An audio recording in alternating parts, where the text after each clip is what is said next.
friends, as I stood back there in the wings waiting for the cue to come on, there came to me a recollection of a priest in Washington, D.C., a very short man, and whenever he got into the pulpit, he always had to stand on a little stool. And the particular gospel that he was reading this Sunday was, "A little while you see me, and a little while you will not see me," and he fell off the stool.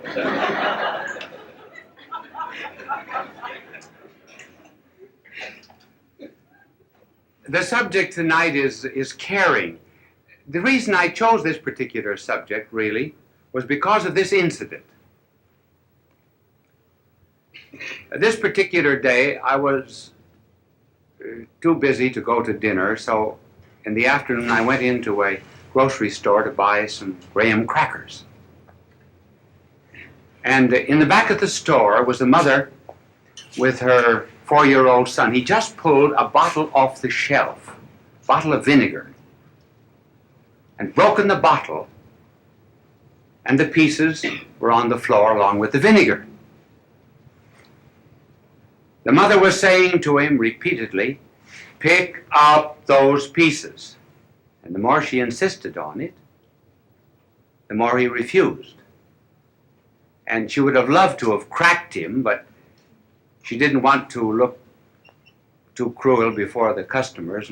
And the father was there, and of course he was busy. And that gave him the very happy air of neutrality. He didn't have to interfere. And finally, the mother was intense with rage. You could see what the father was saying. He was saying the kid's just exactly like her folks. And you know very well what she was saying, stubborn like the old man. And but in any case, she finally picked up the kid like a rag doll and went off the premises with him. And so it set me thinking and brought the subject of this telecast. Who won? The child or the mother? The child didn't pick up the pieces. He was weak, but he had resort to tears, which is always the last resort of weakness. She was strong, but did she win? Well, she resignated a certain amount of power, but she had to do it. And that got me thinking about the strong and the weak. And it was put very well by a European doctor, Dr. Jean de Rougemont, who said, if I am stronger than my neighbor, I despise him. If I am weaker than my neighbor, I fear him. If I am equal to my neighbor, I resort to subterfuges to escape obedience or to assert my superiority. So that brings up the problem, how are we going to solve this tension between, well, the rich, the poor, the educated, the uneducated, and the strong and the weak? For example, when the rich help the poor, perhaps they're obsequious, and then the poor are humiliated. Learned people are impatient with those that are ignorant. And the ignorant people, too, are humbled very often when taught by those that are wise. So what's the answer? Well, the answer is caring. Now, I'm going to try to tell you what caring is, but I'm going to do it, first of all, in an abstract way, so you'll think I'm learned. Then we will give examples. And it is this: the strong must feel their weakness.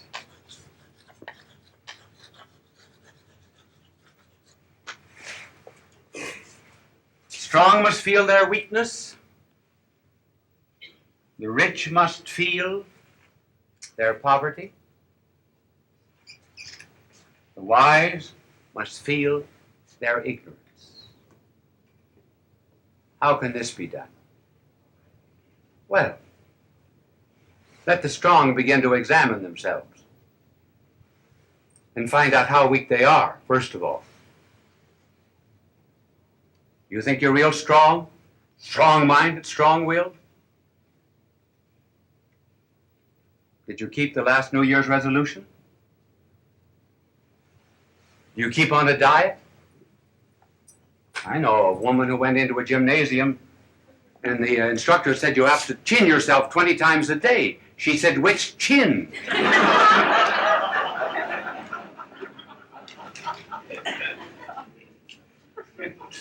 And so we just, the strong must ask themselves, have I been able to overcome certain habits, for example? When cocktails are free, can I resist the third? If I smoke, would I ever give up a package of cigarettes a week, say, for the poor? And then as regards the rich.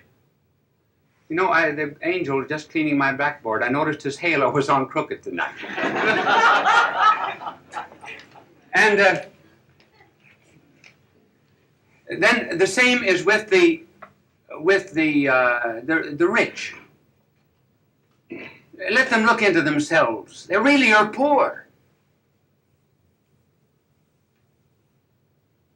What virtue have they? Charity? Justice? When they examine themselves, they find themselves on the inside really nothing but rags. Oh yes, they've got something in their pocket. And the wise? They know all the books, yes. But do they know the meaning and purpose of life? So, just as soon as a strong man begins to feel his weakness, then you have a decent kind of equality. Then it's not based on law. It's not based on legal fictions. It's based really on caring and on loving. Notice how that comes out when a person has to have an operation. Go before a doctor. One doctor will say to you, you'll have to have this operation. It's rather serious, but you'll be in skilled hands. Do not worry. And another doctor will say to a patient, I had that operation. I came through it. Immediately there's a rapport, a relationship, a likeness, an understanding. No superiority. So there need not be in this relationship of caring any such thing as Pharisaism, moralism, looking down the nose at anyone, simply because one really cares. Now let us apply this to ourselves. We say, well, how can we do that? How can a strong man begin to feel his weakness and so forth? Well, and how can I act toward others in that charitable fashion? Well, let us begin asking ourselves, aren't there moments when I hate myself? I know that I'm rotten on the inside. The water cooler in the office. I complain and talk in a nasty fashion about someone. Looking back over my life, it's been spoiled. Weakness, things to be hated, but I sure like myself. So when you go into a room, despite the fact that you've often said to yourself, oh, I hate myself for that, but you take the easiest chair in the room, don't you? When you go into a restaurant and you don't like a certain kind of food, do you order it? Though you hate yourself? Now, for example, I don't like chicken. I announce that every 2 years over the television in case I'm invited out to dinner. And this is about the time to announce it. I will tell you the reason why, actually. The reason is that when I was a boy, my father would send me out to a farm during the summer vacation and sometimes on weekends. And the farmer would give chicken dinners every time I went out, and I had to wring the chickens' necks. I rang, I think, in round numbers, 7,683 chickens' necks. So, but when I go into a restaurant, do I order chicken? No. Despite the fact, for example, that there are many things that I know I find very despicable in myself. Now, if I, who hate myself, find much that is lovable, if I, who know all of my weaknesses, and still take good care of myself, if I am that way to myself, why can't I be that way to my neighbor who's weak too?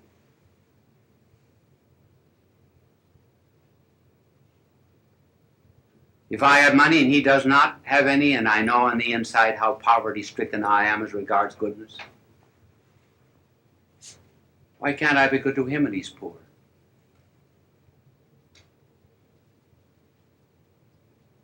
This is the basis of caring.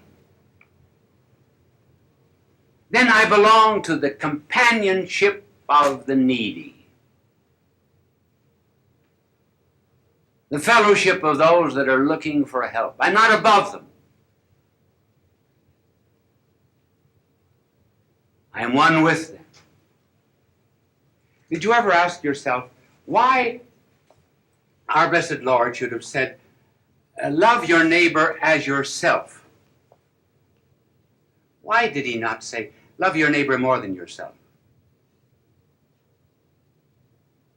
Well, because if you love yourself, knowing really the way you are, then if you give that kind of love to your neighbor, you really are wonderful.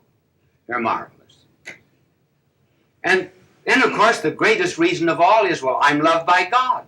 Therefore, I've got to love everybody else. I must not say, for example, God loves everybody, therefore God loves me.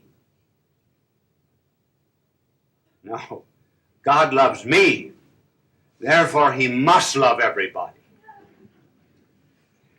So you see, the basis of caring is this real kind of love. And what a difference it makes.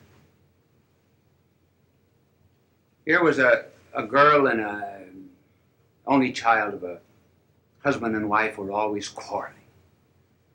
She grew up unwanted, unloved, and she lost faith in fellow man. She even lost faith in herself. And so as a young woman, she was miserable and unhappy. And in the town was a rich young man who fell in love with her. And he saw beneath all of that rough exterior not a rhinestone in the rough, but a diamond in the rough. And immediately she changed. Why? She was loved. She was cared for. She had worth. In one of our leper colonies, there was a visitor said to one of the nuns who was washing the feet of a leper. He said, "Sister, I wouldn't do that for $1 million. And she said, "Neither would I." But she cared because she loved. She didn't consider herself above anyone in that camp.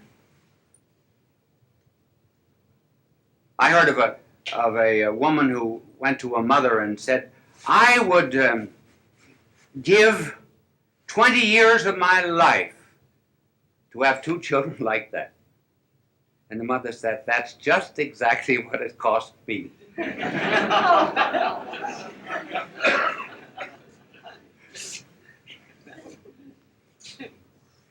So the inspiration, therefore, is love. And I wonder if in this day and age,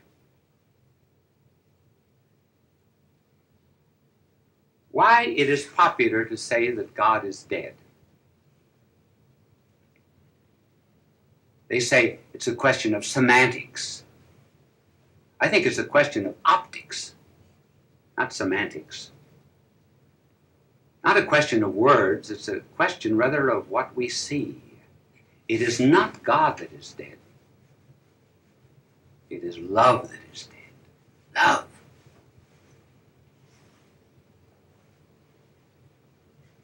Just let any of these so-called scholars who say that God is dead go out and do a little loving. I do not mean necking, sexing, fornication, adultery, homosexuality. I mean loving. I mean caring. I mean having encounter with people. I mean realizing that we're not better than anyone else. Simply because we know ourselves better than anyone else, we know how base we are. And we cannot know nearly as much about them as we know about ourselves. Let them go out and begin to love in that way. Love their neighbor. Let them go down to some of the slums of Latin America. Go into the wards of some of our city hospitals. Go into the poor districts of a city.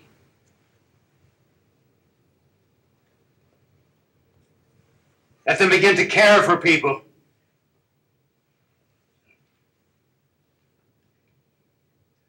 And then they will find out what love is. After all, if they do not begin to love the neighbor whom they see, how can they love God who is invisible, whom they do not see? That's the place to start. Start with neighbor. Start with the needy. And that was what was done, remember, in the parable of the prodigal son. No, the parable of the Good Samaritan. Here is a man going down from Jerusalem to Jericho, and he's waylaid by robbers. A priest and a Levite pass by. I hate to say this, but you know, it's said that one of the reasons why the priest and Levite passed by was they found the man already robbed.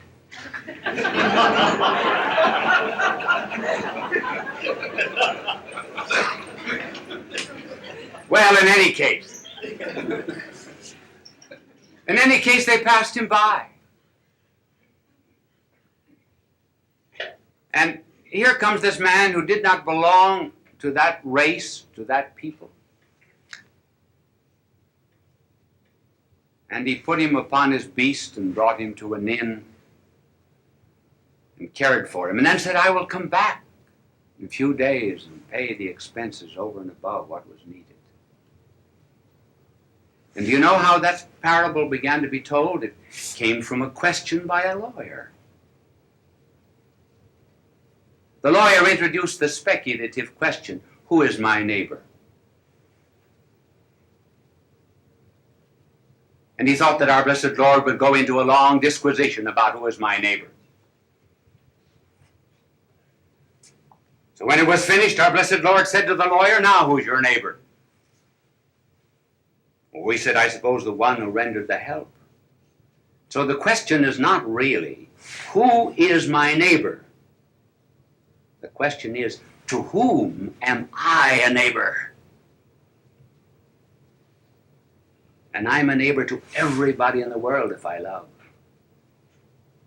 So it's not law, it's not a question of rights. It's just a question of loving. And that was brought home to me last week. I said to my angel, I said, Angel, how did you get your wings? Well, he said, I am not going to tell you how I got my wings, but I will tell you how a bird got its wings. And this is what my angel said. He said, God gave birds plumage and song, but no wings. And on either side of each bird, he put a burden, cross, a care. And he said, love these burdens, cares, love them. And the birds did love them. And they loved them not through commandment, they loved them with all their heart. They pressed these cares more and more to their heart. And finally, the burdens became wings. And that's how the birds learned to fly.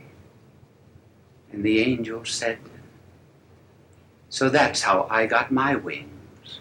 I learned to care.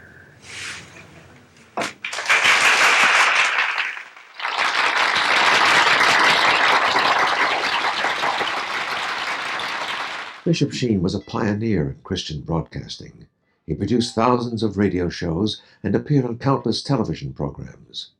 When he received television's Emmy Award, Bishop Sheen said, "Thank God for a good season."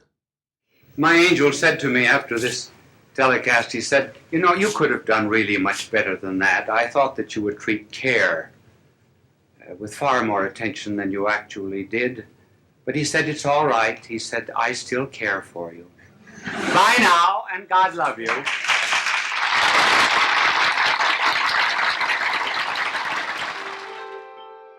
Fulton J. Sheen is indeed a man for all seasons. He walked a paced beat, allowing us to glimpse his nature and ponder its worth and to enjoy its presence. Bishop Sheen authored over 90 books. He broadcast countless radio and television programs and ministered in many parts of the world to people of every belief. As he said many times, it is not a unity of religion we plead for, but a unity of religious people. We may not be able to meet in the same pew, but we can meet on our knees. The bishop wrote 94 books, recorded countless radio shows, and appeared on hundreds of network and syndicated television programs. His legacy is a treasure of joy that transcends time and helps us to believe that truly life is worth living.